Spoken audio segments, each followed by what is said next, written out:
Good, good, good, good, good. Jadi ini kita lagi di Sayap Suci ya, salah satu outlet dari Holy Wings dan ini udah partner ya kita sekarang ya. Amin. Jadi Holy Wings sudah ya take Sudah. over Mangkokku. Mangkokku, yes. Nah, kita pengen deep dive nih tentang bisnis dari Mangkokku karena ini banyak banget rumor di luar yang seliweran. Contohnya seperti Mangkokku ini cuci duit. Sebenarnya bukan Mangkokku, semua bisnis artis biasanya orang yang nggak terlalu mengerti itu mengaitkan semuanya sesuatu itu dengan cuci duit. Padahal misalnya mungkin ada artis yang berpartner sebagai face dari sebuah brand misalnya Yep. kue, tapi ada partner operasional ya. Betul. Menurut gue tidak ada yang salah dengan Gak ada. artis yang jualan dan partner operasional. Promosinya kan. Promosinya. Ya, Tapi betul. kenapa orang nganggap itu yang awam? Yep. Ini Arnold nih cuci duit atau apa? Kalau misalnya mau cuci duit sama ini ya, look, again, kita ngomongin cuci duit, mungkin ya dia anggapin dengan partner sebelumnya, ya Ya. kan? Gak bisa menghindarin. Kalau misalnya dibilang bisnis selebriti dan lain-lain, kebanyakan selebriti yang bikin bisnis juga mereka nggak bisa masak. Ya. Mereka cuma the face of it. Nah, tapi kan background gue di kuliner, di restoran sebelum masuk TV, dan sekarang gue buka bisnis ya restoran. Sebelum ada Mangkokku pun juga gue masih ada restoran gitu. Coba mungkin boleh diceritain dikit nggak? Background lu tuh sebelum bahkan jadi juri MasterChef tuh memang chef di dapur kan? Memang masak? Enggak. Gue chef di dapur. Gue lahir di dunia, orang tua gue punya restoran. Ya. Dari nenek gue punya steakhouse, nyokap gue sama bokap gue punya restoran di Surabaya. Ya. Bangun, jatuh, tutup, bangkrut juga di Surabaya. Ya. Terus waktu kerja di Australia, waktu tinggal di Australia itu tahun 98, 99 orang tua gue ke Australia, Ya. bangkrut. Dibeliin tiket, jalan-jalan ke Australia terus gak mau pulang. Terus tahun 2000 ke Australia, dibawa. Dari ngeliat orang tua yang punya restoran, jadi pegawai Ya. restoran. Nah terus gue waktu itu ya gimana ya, namanya juga sekolah terus gak dapet duit jajan juga, kadang kita lapar sama ini. Terus habis itu kalau misalnya nyokap sempet masak makanan Indonesia, nasi goreng dan lain-lain, di kelas gue itu ada microwave. Ya. Buat orang-orang ini kan. Apalagi orang-orang bule gitu masih kecil-kecil, kita orang Aceh sendiri. Rasis bro. Nasi goreng dipanasin ada sambalnya, terasi kan bau. Ya. Makanan kita dibuang sama ini gitu. Nah terus one day gue bilang, wah males juga ya kita sekolah nggak ada duit jajan sama ini. Terus teman-teman pada kerja di McDonald, Ya. kerja di mana kafe-kafe kecil-kecil lah. Dapat gaji ya waktu itu berapa sih, $5, $4 sejam. Nah terus one day ya udah gue mau decide gue mau kerja. Ya. Gue cari-cari tempat kerjaan nggak ada, terus ternyata kan kita sekolah naik bus nih. Turun bus, di depan itu kafe itu lagi cari kitchen hand. Dan gue kerja di situ. Gue kerja di situ dari kitchen hand, bersih-bersih. Ya udah, terus waktu gue lulus SMA, gue belum dapat permanent resident Australia. Oke. Kalau dapat permanent resident Australia itu berarti bisa apply student loan. Ya. Nah untungnya gue nggak apply student loan karena gue belum dapat PR-nya. Kalau gue dapat student loan, gue masih ngutang lagi Ya. ke government. Nah waktu gue selesai SMA itu, tuition gue kalau misalnya gue mau masuk ke sekolah masak atau universitas, gue harus bayar international student tuition. Gak ada duit. Oke. Terus ya udah gue kerja di kafe, kerja di dapur, masak, cuci-cuci. Gue juga pernah bersih-bersih rumah orang sama ini, toilet juga gue osek-osek juga cari duit. Ya udah, terus habis itu nyokap gue ada kerjaan di Indonesia, gue dibawa sebagai konsultan ya. Nyokap gue jadi konsultan, gue bantu nyokap gue. Gimana waktu itu akhirnya lu mendalami dunia masak ini? Apakah lu emang passion, lu suka apa pure? Enggak, awalnya gak dari passion bro. Karena gue melihat orang tua gue bangkrut, gue kerja sama ini di dunia F&B, duitnya cuma gitu doang. Terus ya gue sempat kerja jadi telemarketing juga, cleaning yang tadi gue bilang. Ya. Tapi ya udah, ujung-ujungnya baliknya ya yang gue tahu di dunia F&B, di restoran, Ya. dapur atau di bar, namanya gue kerjain. Oke. Pertama kali masuk TV itu karena apa? Karena Juna. Jadi waktu gue di Jakarta, si chef Juna itu buka restoran di depan. Ya. Terus restoran kalau misalnya di Jakarta buka restoran semua kan pasti rame sama ini. Gue nongkrong di situ. Terus ya udah kenal sama si Juna. Terus ya udah gue habis kerja, gue juga sering ke tempat dia. Terus acara MasterChef masuk, si Juna jadi juri. Ya. Nggak lama, tahun kedua ya kalau nggak salah, si Juna BBM waktu itu. Message gue pakai BlackBerry, dia bilang, lu hari Jumat ngapain? Gue bilang nggak ngapa-ngapain. Kenapa? Lu mau ini ada acara? Dia bilang ya, yuk ke studio aja ke MasterChef jadi bintang tamu. Ya udah. 2012 akhir. Oke. Ya udah, jebret. Terus 2013 gue ditawarin jadi juri season 3, udah. Dan ever since baru juri sampai sekarang udah berhenti kan? Iya, sampai season 11 kemarin, yes. Oke. Gitu. Nah itu berarti lu bikin Mangkokku waktu masih jadi juri? Masih jadi juri tahun 2019. Kenapa pertama kali lu decide untuk bikin outlet pertama? Lu gandeng partner siapa aja dan kenapa waktu itu? Oke, kenapa aja? Karena kenapa gue gandeng partner-partner gue Mas Gibran, Mas Kaisang ya karena gue kenal mereka udah lama dan juga mereka bisnis F&B banyak. Ya. Pada zamannya.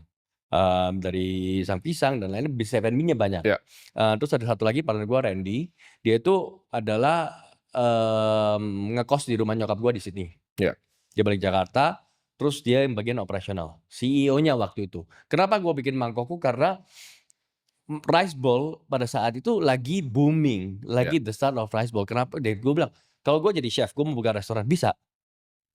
Tetapi it's very segmented.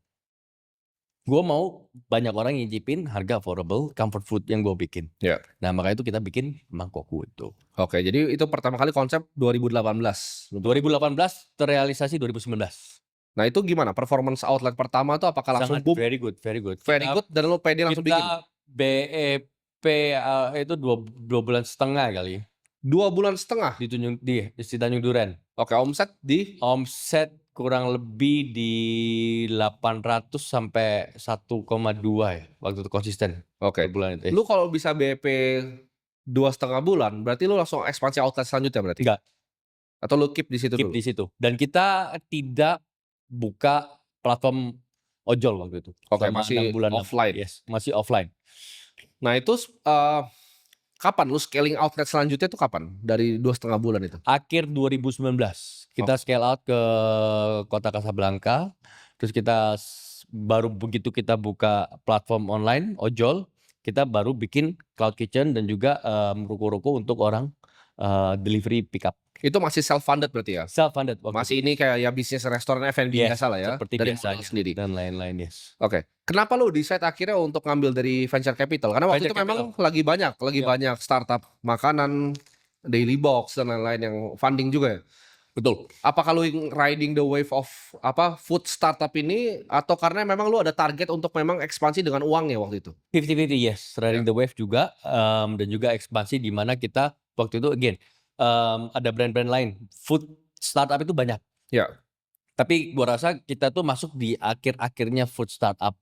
Karena leadernya kalau misalnya kita bisa bilang ya unicornnya si Kopi Kenangan. Ya. Kita juga same investor. Karena apa? Karena waktu itu rice bowl di mana-mana menjamur dan mau nggak mau kita harus ada brand presence. Ya. Dengan waktu dan juga skala yang cepat. Ya. Nah kalau self funded pasti lama, ya kan? Maka itu kita ambil kita decided dan juga ada investor juga yang masuk untuk seed.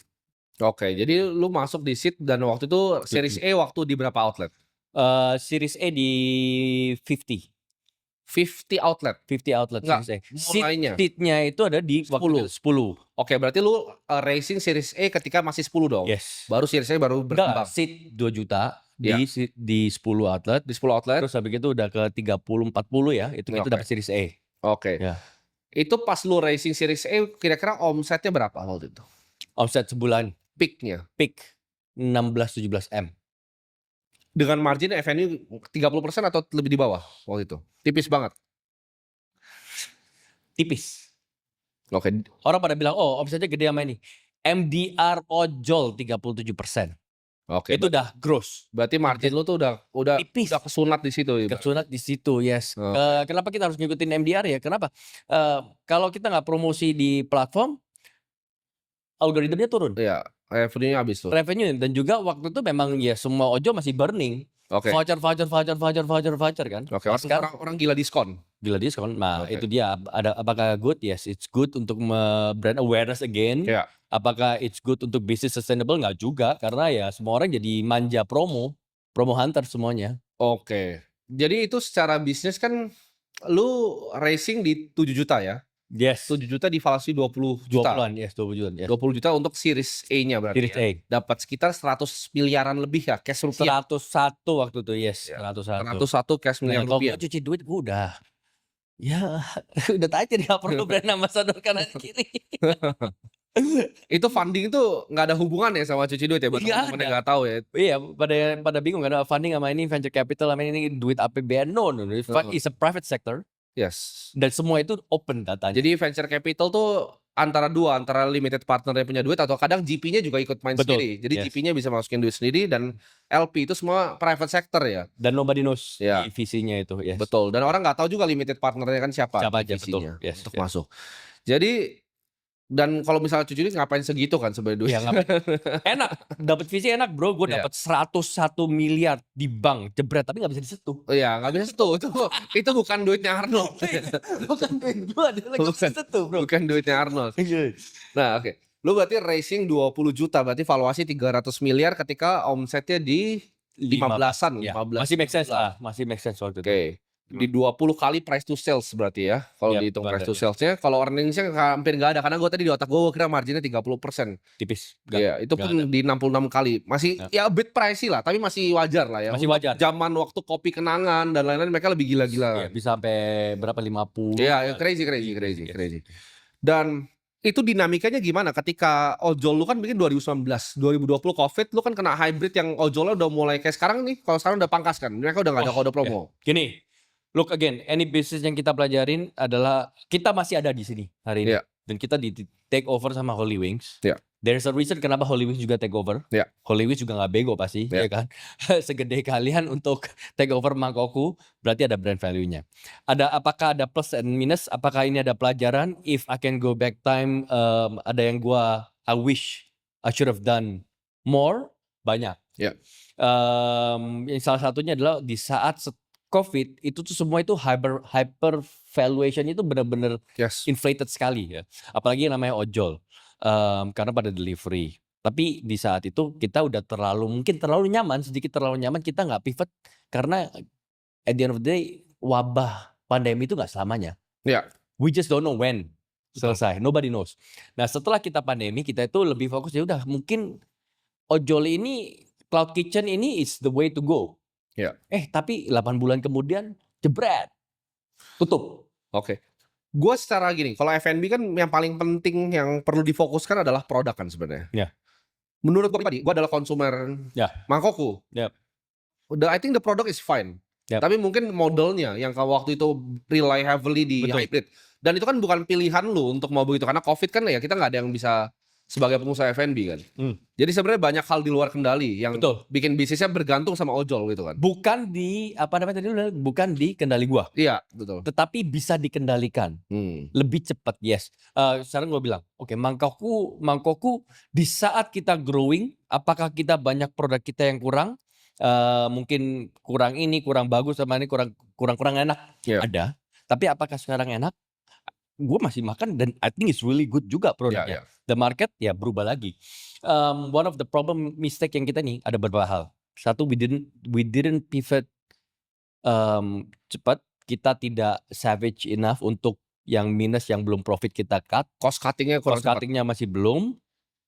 Kita juga sedikit terlalu nyaman di ojol, di cloud kitchen. Yeah. Nah tiba-tiba kita ada 20 cloud kitchen, terus tiba-tiba dari prinsipalnya Gojek dan juga Grab mau tutup, kita nggak bisa apa. Betul. Nah dari itu semua membuat kita fokusnya berbeda, fokusnya ke restructuring, bukan inovatif lagi. Dari 1.000 pegawai sekarang tinggal berapa ratus. Betul. Tutup outlet pun juga harus bayar, keluar duit gitu.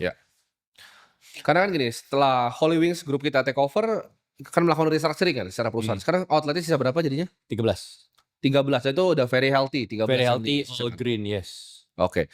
Dan plan kedepannya kan kita akan bikin beberapa nih. Ada Sendoku, ada Mangkokku, dan juga ada flagship tempat yang akan seperti ya ini kan Samsuci kan kopi kan. Betul. Kita akan bikin flagshipnya. Nah itu bisa diceritain nggak sedikit kayak gimana kira-kira? Nah waktu Holy Wings waktu due diligence juga tanya planningnya gimana dan juga kita juga cocok-cocokan. Iya. Kita buka apa adanya juga, kita cocok-cocokan di mana Holy Wings memang planningnya untuk memfokuskan lebih ke F&B yang bukan lifestyle di mana non alkohol. Kayak Samsuci ini lah. Kayak Suci ini betul. Nah terus habis itu kan Mangkokku it's a good additional juga produknya juga oke, brand value-nya juga masih ada, and the contribution kita bisa jamin kemana gitu loh. Ya Sendoku yang lebih ke online. Again, terus habis itu ada Mangkokku yang kita bikin lagi stir fry, new concept, rebranding, dan satu lagi yang kita bikin restoran Nusantara. Again, all these businesses module-nya ini, kenapa kok kita masih Sendoku mau online? Karena bisnis online sendiri tuh masih bisa berjalan. Dan juga ada bisnis yang bisa berjalan. Dan it's proven, my friend juga Sekbol sampai sekarang pun juga masih berjalan. Masih oke-oke aja, tapi it takes them 8 years. Ada bisnis juga yang hybrid gitu kan. Ada juga bisnis yang benar-benar offline. Kalau bisa ditarik lagi dikit Mangkokku, apakah Mangkokku ini kita waktu itu masih belum tahu dan kita masih aba-aba. We learn our lesson, dan juga sekarang I'm pretty sure dengan tim Holy Wings juga, grup Holy Wings, kita bisa lakuin banyak hal gitu to improve sama ini. Gitu. Menurut tuh kalau tempat flagship seperti itu apakah akan mendorong bahkan brand value-nya lagi ke atas? Oh bakal, pasti dong. Dengan brand value dan juga I think overall ya kita bisa make a statement juga. Both Holy Wings memang fokusnya juga non-alcoholic brand this year sama kedepannya, dan juga Mangkokku juga yang dianggap orang mati. Sebenarnya makannya enak sebenarnya Mangkokku tuh produknya enak. Iya loh, I mean look, it takes time buat kita restructuring. Betul. Ya kan? It takes time buat kita benar-benar dari 67 atau ke 13 itu tutup satu-satu. Letting go people, staff sama ini jujur aja it's very hard. Gimana pengalaman lu untuk pertama kali begitu? Sulit. Apalagi staff yang udah kerja sama kita itu udah lama gitu. Dan gue, if I have a chance untuk mengucapkan terima kasih satu persatu face to face, I would. Dan juga gue mengambil kesempatan ini untuk berterima kasih kepada semua staff yang dari awal sampai tingginya sampai sekarang pun yang masih ada. Dan I apologize mungkin kita sebagai founders atau owners yang mungkin kita kurang bisa perform ataupun tidak bisa menjaga, tapi we did try our best. I did mati-matian pun sampai sekarang gue juga fight for it gitu. Ya sampai sekarang kan buktinya. Sampai sekarang ya. Literally gitu kan, sampai sekarang fight for it gitu loh. Jadi ya that's the business of it. Mangkokku apa adanya, dan juga ya kalau bisa dibilang ya orang kan ngomong kanan kiri sama ini mungkin on the surface level ya. Tapi kalau misalnya kita ngomongin on the deeper level, F&B is not that easy gitu kan. Everybody knows that gitu. Apalagi dari skala gede terus turun lagi apa ini. Sulit sekali. Down scale-nya sulit sekali. Kembanginnya juga sulit. Jadi mungkin teman-teman bisa tunggu ya nanti ya gebrakan-gebrakan ke depannya dari Mangkokku dan juga Holy Wings Group. Thank you banget, Chef. Thank you. Sip.